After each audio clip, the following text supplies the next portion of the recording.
बिस्मिल्लाहिर्रहमानिर्रहीम। अस्सलाम वालेकुम। ये मज़ेदार सा रशियन सैलड हमारे घर में सारे ही बड़े शौक़ से खाते हैं।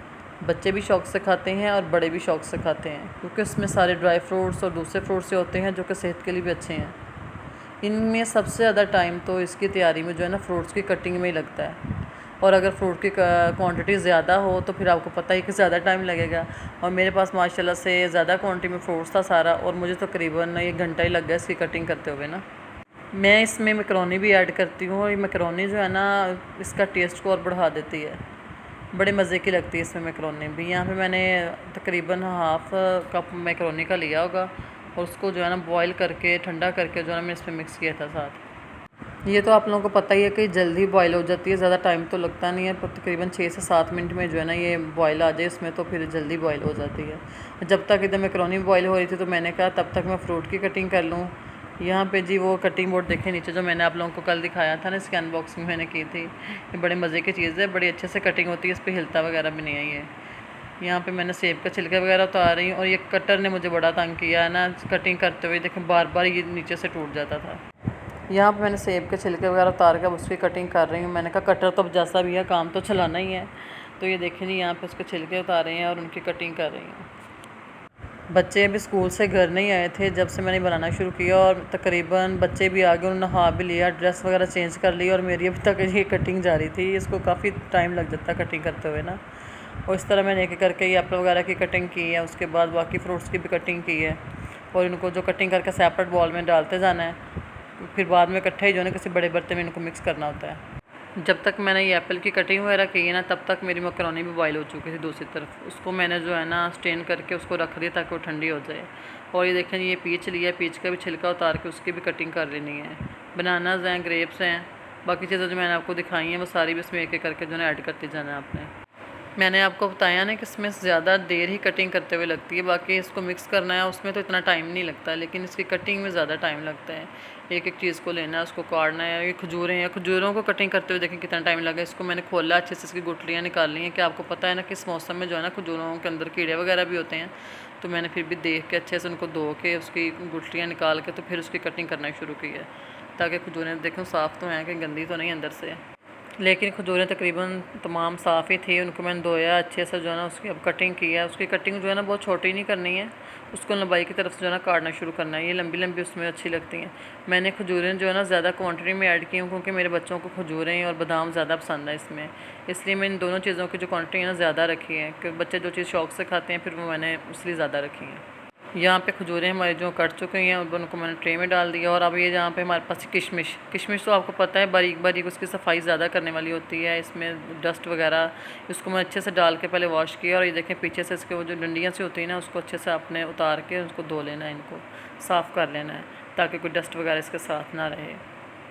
ये देखें जी किशमिश हो चुकी है साफ़, और अब थी बारी बादाम की। और बादाम को कटिंग करते हुए मुझे काफ़ी टाइम लग गया, तो फिसल फिसल के जा रहे थे। वो स्टील का कटिंग बोर्ड था, और बादाम जो थे ना वो तकरीबन फिसल के इधर उधर जा रहे थे, लेकिन जो थे फिर भी मैंने जो है कि कटिंग अच्छे से कर ही ली इसके ऊपर ना। इन चीज़ों पे मेहनत तो होती है, लेकिन इन चीज़ें आपके खाने का मज़ा भी तो दोबारा कर देती हैं ना। फिर वो चीज़ ख़ास तौर पे बच्चों को भी पसंद हो और बड़ों को भी पसंद हो, बल्कि सारे घर वाले शौक़ से खाएं, तो फिर उसको बनाते हुए अगर मेहनत भी करनी पड़े तो उसमें कोई मज़ायका नहीं है। ये देखें जी यहाँ पे कटिंग का काम मेरा तकरीबन कंप्लीट हो चुका था। कटिंग का ज़्यादा मैंने बताया ना काम था वो कंप्लीट हो गया था। यहाँ पे मैंने जो है ना बनानास वगैरह का मेरे से स्किप हो गया है वो भी मैंने ऐड कर दी हुई, सारे फ्रूट्स मिक्स कर दिए इसमें। बनानास, मैकरोनी, अंगूर थे, बाकी सेब और उसकी आड़ू की कटिंग तो मैंने आपके सामने की है। इन सब फ्रूट्स को जो है ना मिक्स कर दी, और अब उसके ऊपर गार्निशिंग के तौर पे ही डाल दी मैंने बादाम, और ये किशमिश है, इसमें खजूरें हैं, और इसमें से ना कुछ मैंने बचा भी लिया था कि जब इसको डिश आउट करूँगी तो गार्निशिंग के लिए ऊपर से भी डालने के लिए मैंने कुछ ड्राई फ्रूट्स रख लिए थे। इधर अब इनका सॉस बनाना है, इसके लिए मैंने मायोनीज़ ली है और क्रीम के 2 पैकेट लिए थे।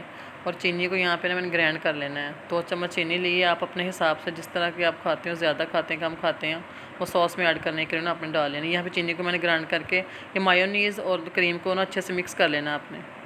मैंने तो इसमें दही भी ऐड किया, दही है, मायोनीज़ है, और क्रीम के 2 डिब्बे थे, उनको अच्छे से मिक्स करके इसमें काली मिर्च डाली है, नमक डाला है, और चीनी को ग्राइंड करके डाला है।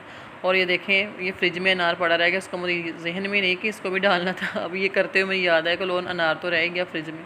अब उसको निकाला है, और उसको जो है ना मैंने कहा चल इसके दाने वगैरह निकाल लेती हूँ।